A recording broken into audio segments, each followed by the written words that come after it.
Mystery. I am your host, Kelly. And I am your co-host, Austin. And today we are diving into part 2 of the O.J. Simpson case, the murders of Nicole Brown Simpson and Ron Goldman. But before we dive into the specifics of the O.J. Simpson trial, there is a part 1. So if you have not listened to that, go listen to that. That details everything that happened on that fateful night. And now we're going to get into the trial and what went wrong. And we just got done talking about the Bronco chase. Yes. Yep. That's where we left off. So before we delve into the specifics, it's crucial to understand the socio-political climate of LA during the early 90s. Now, this backdrop played a significant role in shaping public perception and potentially the outcome of the trial. So on the night of March 3rd, 1991, Rodney King, an African-American man, was driving with 2 passengers through LA. Rodney was on parole for robbery and had been drinking, leading him to fear returning to prison if he was caught driving under the influence. So when California Highway Patrol officers Tim and Melanie Singer noticed Rodney speeding, they attempted to pull him over. Rodney then led them on a high-speed chase, reaching speeds of up to 110 miles per hour. The chase ended when he exited the freeway and pulled over in a residential neighborhood. By this time, several LAPD units had joined the pursuit, and among the officers were Lawrence Powell, Timothy Wind, Theodore Briseno, and Stacy Kuhn, who took charge of the situation. What happened next would become a critical moment in American history. After exiting his vehicle, Rodney King was ordered to lie face down on the ground, and initially he complied, but then he allegedly resisted by trying to get up. So the officers, perceiving this as a threat, proceeded to beat him mercilessly. Sergeant Kuhn later testified that he attempted to restrain Rodney with a taser twice, which seemed ineffective, and the situation quickly escalated, leading to a brutal beating. But what the police may not have realized at the time was that the entire altercation was captured on video by George Holliday, who was a resident of a nearby apartment complex. The footage, which lasts about 9 minutes, shows Rodney being struck more than 50 times with police batons. He was kicked in the head and shocked with a taser.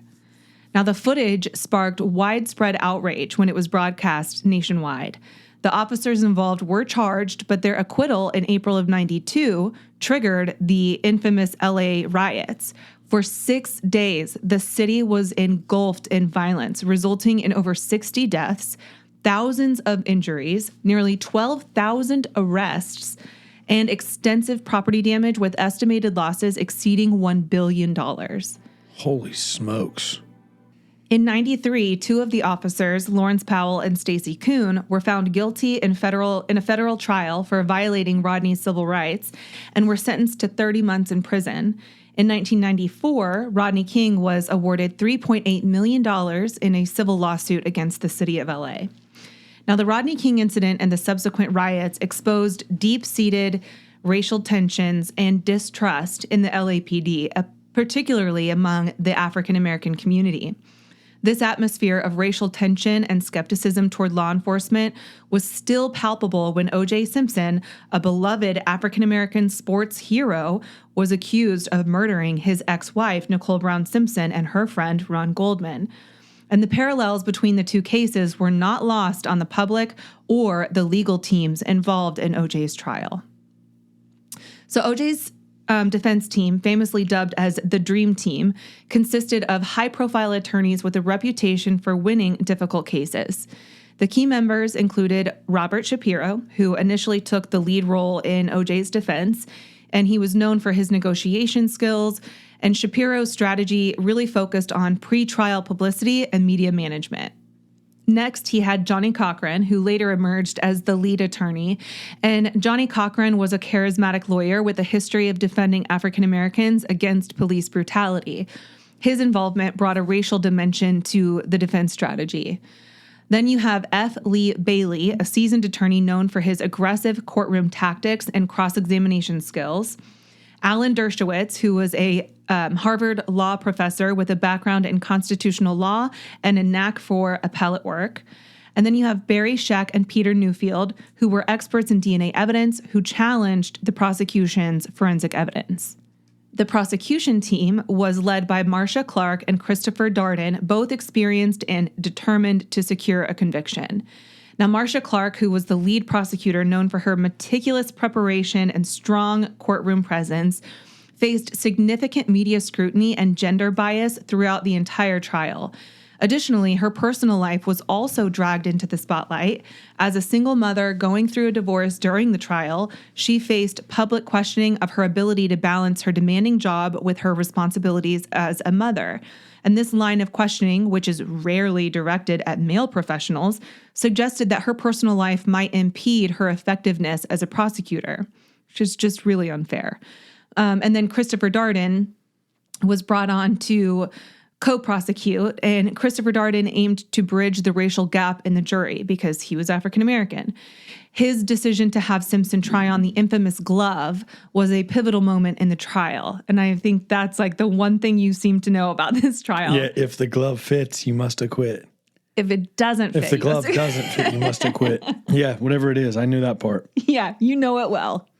So Judge Lance Ito presided over the trial, and his handling of the case, particularly his management of the media and high-profile attorneys, was often criticized because Ito allowed extensive media coverage, which turned the trial into a complete circus and a spectacle and arguably influenced the proceedings.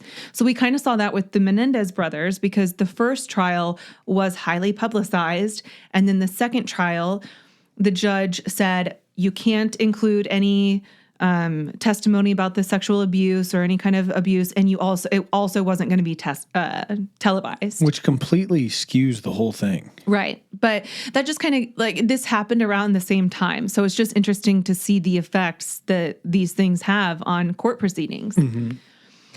So DNA evidence played a very central role in the prosecution's case. Blood samples collected from the crime scene, Simpson's home, and his Bronco matched O.J. Simpson's DNA. And this should have been damning evidence, but several factors undermined its impact. So number one was the collection and handling of that evidence. The defense highlighted potential contamination and mishandling of evidence by LAPD. For example, criminologist Dennis Fung admitted under cross-examination that standard procedures were not always followed, which obviously casts some doubt. The defense also cast doubt on the integrity of the evidence by questioning the chain of custody.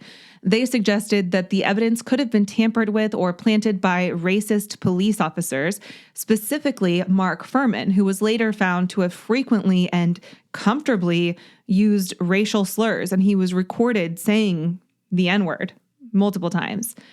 But the defense also brought in expert testimony with Barry Scheck and Peter Newfield as they effectively cross-examined the prosecution's DNA experts, raising doubts about the reliability of the forensic evidence presented. Now, several key factors contributed to the prosecution's failure to secure a conviction. First, there was the glove incident, which is perhaps the most infamous moment of the trial, which was when Darden asked O.J. Simpson to try on the glove that was found at the crime scene. O.J. Simpson struggled to put it on, leading Cochran to famously quip, "If it doesn't fit, you must acquit." Now, so it didn't fit him. Correct. But it was just like tight. I mean, yeah, obviously it did fit him, you know? Yeah. Right. But like, we didn't.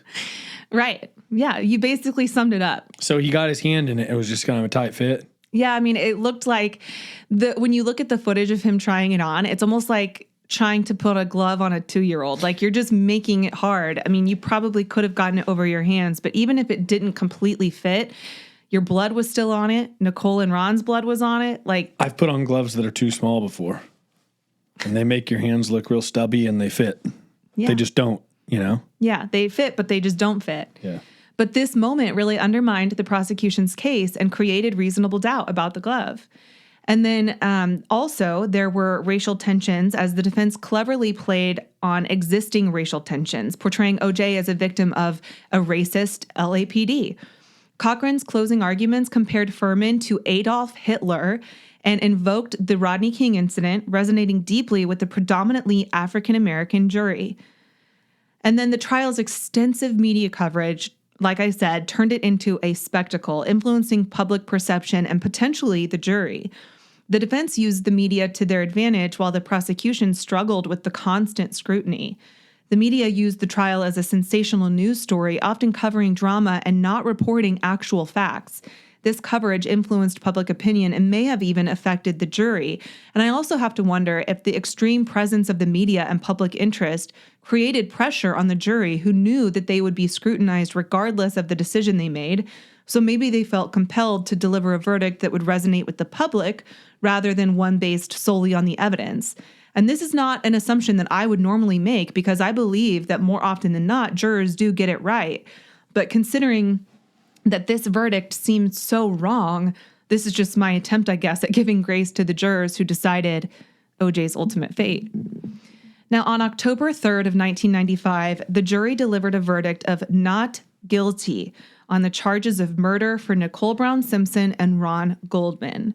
Many African Americans celebrated the verdict, viewing it as a victory against a historically racist justice system. But conversely, many white Americans were outraged, believing that a guilty man had been set free due to his celebrity status and the failings of the legal system. Now, the verdict highlighted the deep racial divide in America and sparked widespread debate about the justice system, police practices, and media influence on high-profile cases. The trial's aftermath saw ongoing discussions about race, celebrity, and the law, with the case remaining a point of reference in American culture and legal history.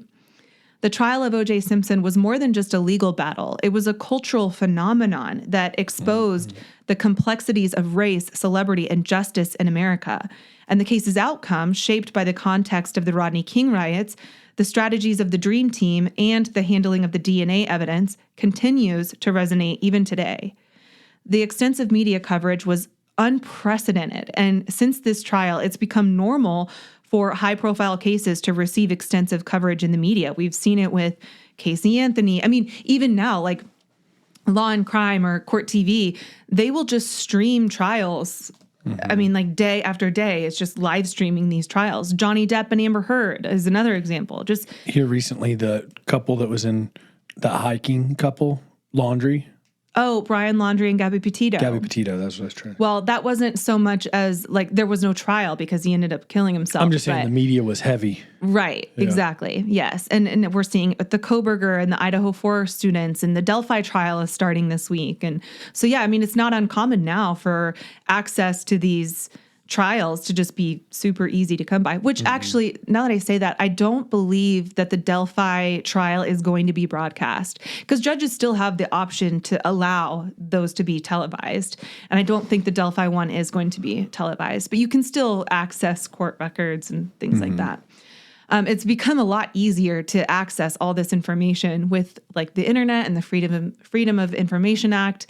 It's just interesting. I feel like with the rise of true crime and the interest in it, like we're just seeing more interest in crime now than we ever have. And I think OJ and that trial really kind of set things into motion. Now, OJ's trial lasted for about 11 months. Can you imagine that? 11 months. And he's out the whole time, or he's in jail? I'm not sure actually if he was in jail that whole time or if he was out on any kind of bond. That's a good question. Maybe you can look it up while I talk about this. But the jury, like I've served on a jury for a week and a half, and that felt like a long time. 11 months, day after day. You've got to leave your job behind. Like you cannot miss a day of court, regardless of how you feel or what your kids are doing or whatever. Like there are no sick days. After being arrested in June of 94, he pled not guilty. And in July of 1994, he was released on $1 million bail. He remained free throughout the majority of the trial, which lasted from January to October 95. Wow. Yeah. Crazy. So the Simpson trial also became a cultural touchstone reflecting broader societal issues such as domestic violence and celebrity worship and the power of the media. But it also prompted major reforms in the legal and forensic science communities. So the mishandling of the evidence by the LAPD led to a widespread criticism. And in response, many police departments across the country implemented stricter protocols and more extensive training. While DNA evidence played a central role in the O.J. Simpson trial, the way it was handled led to doubts about DNA's reliability. The trial highlighted the need for better education of jurors and the public about the science behind DNA evidence. And as a result, subsequent trials have seen more rigorous standards for presenting and explaining DNA evidence, with efforts to ensure that jurors fully understand its significance and its limitations. The trial also influenced how lawyers approach jury selection and trial strategy, particularly in these high-profile cases. The defense team's use of race as a central theme in their strategy set a precedent for how attorneys might use social and psychological factors to sway juries. And this has led to a greater emphasis on the understanding of the composition of the jury and tailoring arguments to resonate with their specific backgrounds and experiences. And the extensive media coverage of the Simpson trial also prompted discussions about the role of the media in the legal process. The trial showed how media coverage could influence public opinion and potentially impact the proceedings themselves. So in response, some legal experts called for stricter guidelines on media access to trials, while others argued for better public education on legal processes to mitigate the effects of sensationalism. So I think that's interesting because obviously I watch a lot of trials to just gather information about these cases that we cover on the podcast. But if you're just watching because you find it interesting, then it's important to be watching this with the mindset of how these things work rather than just believing everything that the media tells you. You know what I mean? Like, if you have a better understanding of how these things work, then I think you're more better suited to watch these trials. Yeah. Does that make sense? Question. Yeah. This is a late response. Okay. The jury duty for 11 months. Mm-hmm. What do is it every day? Yeah, every day that the trial is going. I mean, they might have days off. But are they sequestered? Not always. It really just depends on the case. And are you getting paid? Yes, you do get paid, but it's like pennies. But a lot of jobs, and I don't know if this was the law then, but a lot of jobs protect your job and your income if you have jury duty. Like they still have to pay you, even though you're not there, but it's because you're Can you imagine jury months? duty. That would be crazy. No, I cannot imagine. 11 months. You'd be like, oh, this is so fun. I'd be like, you're a lunatic. Make it stop. You're kind of right. I do get excited over jury duty. I'm still waiting on my next summons. Yeah. Anyway, following OJ's acquittal, his life was marked by a series of legal and personal troubles that kept him in the public eye, albeit in a much different light than during his days as a beloved sports figure. But although OJ was acquitted in the criminal trial, the families of Nicole Brown Simpson and Ronald Goldman filed a civil lawsuit against him. And in 1997, a civil court found Simpson liable for the wrongful deaths of Nicole and Ron, and he was ordered to pay $33.5 million in damages to their families. What does that mean? He was found liable. So you can be found liable of wrongful death, but not be guilty of their murders. Is that implying he had something to do with it? Yeah, it's basically a court saying we do believe that he is liable for their deaths, even though this initial trial got it wrong. But we're not going to charge you with a first or second or third degree murder? Yeah, they're separate. They're two different trials, and it's not a double jeopardy situation. It's a wrongful death suit. It's like a civil suit rather than a criminal case. What? I know. It's complicated. So did he pay it? No. The civil judgment financially devastated O.J. Simpson, as much of his wealth was already depleted by legal fees, and he struggled to meet those financial obligations to the families. So I don't know how much he paid to them over time, but I know that he did not meet the $33.5 million that he was ordered to pay. And the civil judgment, coupled with his criminal trial acquittal, significantly tarnished that public image. He was once revered as this athlete and celebrity, and then he became a pariah in many circles. He faced social isolation, with many of his former friends and associates distancing themselves from him. And despite his acquittal, a significant portion of the public continued to believe in his guilt. And he was often subject to public scorn and ridicule, which honestly, I kind of love to see it because, like with Casey Anthony being acquitted in the murder of her daughter, I still feel like her life outside of prison might be worse than it would have been in. I mean, I don't know, because she's kind of a sociopath and she's just like living it up and going to bars and has a boyfriend apparently now. And so I don't know, but I still have to wonder if these people who were acquitted, but the vast majority of the public believes in their guilt, fear every time they go out into public. Like, are they always looking over their shoulder? Because everyone knows who you are at this point and they all believe in your guilt. So wouldn't that, like, you would think it would eat away at somebody, but these people are probably sociopaths. So maybe it doesn't. They're lunatics. I Googled it just because I'm curious. O.J. Simpson paid approximately less than 1% of the total amount of the suit due to a combination of legal strategies, including the protection of his NFL pension, which is exempt from being seized to satisfy the judgment. Wow, that's bullshit. So O.J. doesn't agree with you. He can come fight me. He's dead. OJ's post-trial life was also marred by further legal troubles. In 2007, he was arrested in Las Vegas for his involvement in a robbery at a hotel casino.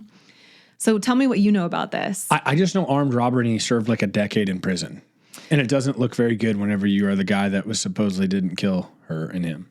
Yeah. Well, yeah, he claimed that he was attempting to retrieve personal memorabilia that had been stolen from him. But the court found him guilty of multiple charges, including armed robbery and kidnapping. And in 2008, he was sentenced to 33 years in prison with eligibility for parole after 9 years. So this conviction was seen by many as a form of karmic justice, a way for society to hold him accountable after his acquittal. I mean, at least he's being held accountable for something. But Simpson was granted parole and released in October of 2017. However, his reputation remained permanently damaged. Now, most importantly, let's discuss the impact on the victims' families. Both families have become advocates for victims' rights and domestic violence awareness in the wake of the trial. The Brown and Goldman families worked tirelessly to keep the memory of Nicole and Ron alive, while also using their platforms to speak out about the injustices they perceived in the legal system. Their advocacy has contributed to greater awareness of domestic violence issues and the need for legal reforms to better protect victims.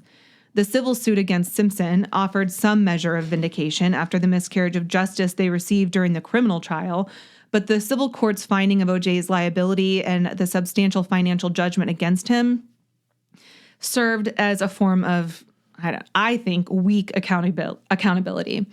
But the financial aspects of the judgment were largely symbolic, as OJ didn't fulfill his financial obligations anyway. Now, the Brown family, particularly Nicole Brown Simpson's sister, Denise Brown, has become deeply involved in advocacy work related to domestic violence. Denise Brown emerged as a strong voice against domestic violence in the wake of her sister's murder. She founded the Nicole Brown Foundation, an organization dedicated to educating the public about domestic violence and how to support victims.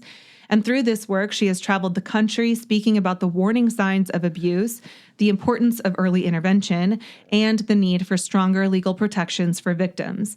And she has inspired legislative changes aimed at better protecting victims as well. The Brown family has focused on keeping Nicole's memory alive through their advocacy efforts and also their personal endeavors.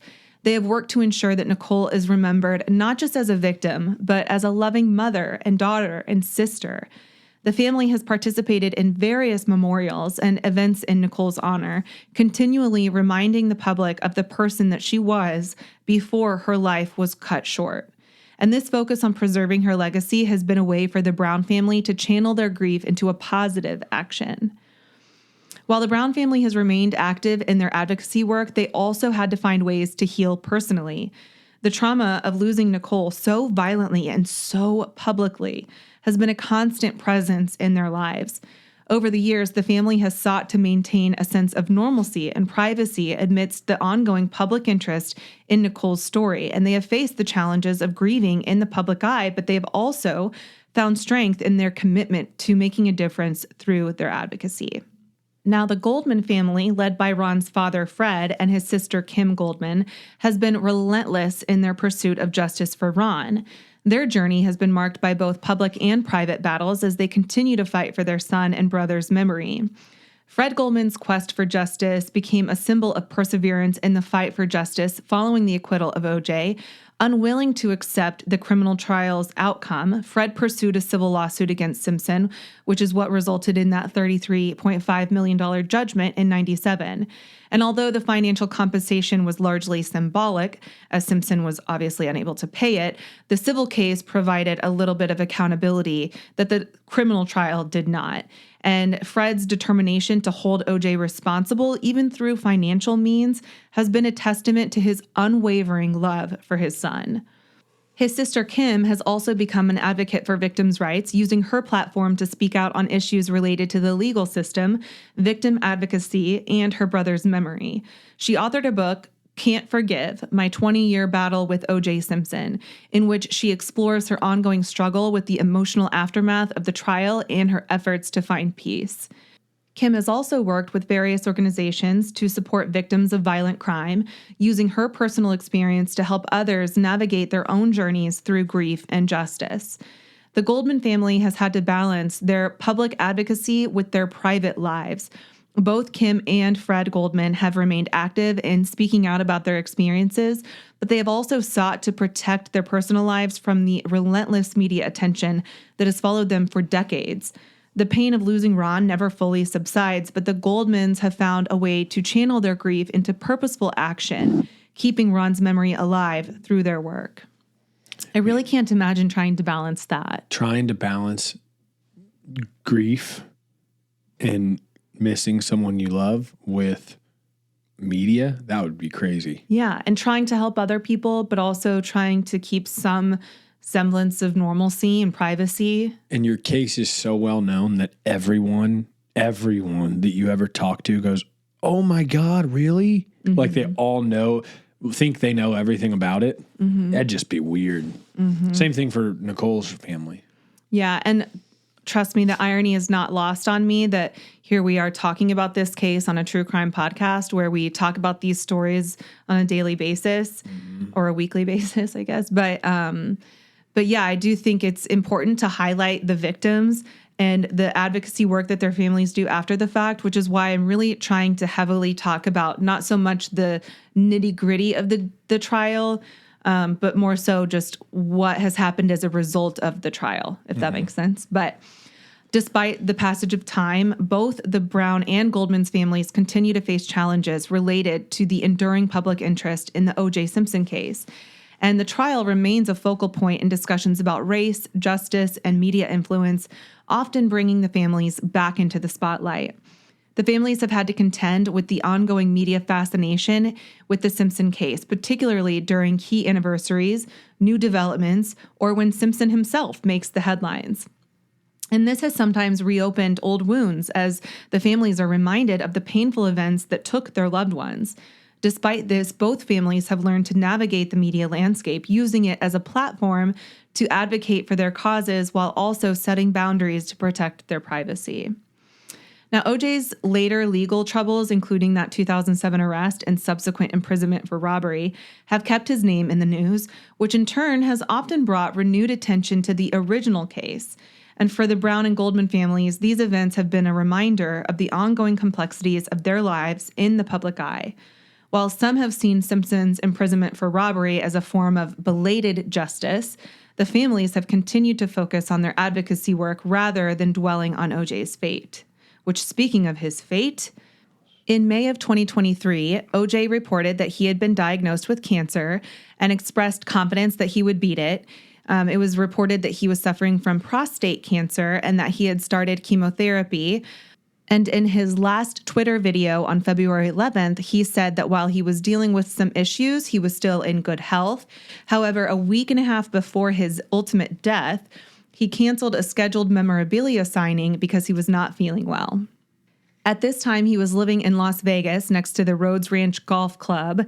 And on April 10th of 2024, at the age of 76, he died. News of his death was met with mixed reactions. Neither the Bills or the 49ers or the University of Southern California published any kind of condolences or tributes following his death.